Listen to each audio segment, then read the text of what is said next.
នេះដែលជួបជាមួយនឹង toxic boss ដែរទេសម្រាប់ថ្ងៃនេះខ្ញុំនឹងលើកយកប្រធានបទទាក់ទងនឹង toxic boss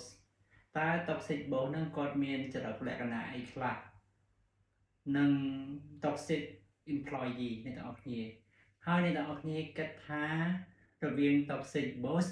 និង toxic employee តើមួយណាវាពិបាកជាងពី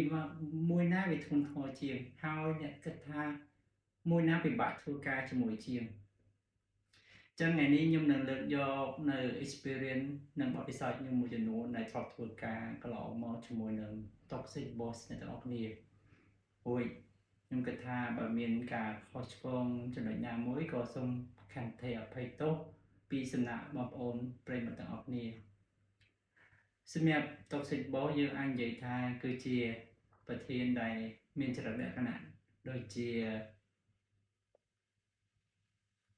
សម្រាប់ toxic boss យើងអាចនិយាយថាតើតើនឹងប្រធានដែលមានលក្ខណៈដូចជា micro management អ្នកនរគ្នាខ្ញុំធ្លាប់ជួប toxic boss នៅការដែលខ្ញុំធ្វើការនៅស្ថាប័នមួយហើយនិយាយទៅការពីមុនប្រធាននឹងគាត់ចូលមកពួកខ្ញុំ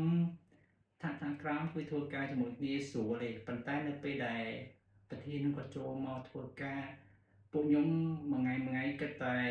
និយាយទៅវាកាន់តែវេទនាពីមួយថ្ងៃទៅមួយថ្ងៃដោយសារតែការ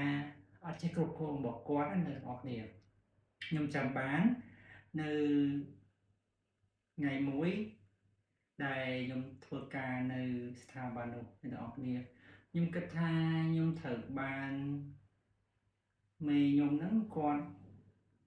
បំពេញលើខ្ញុំមិនខ្ញុំគិតថាបំពេញលើខ្ញុំនេះអ្នកនរគ្នាពីព្រោះថាដោយសារតែ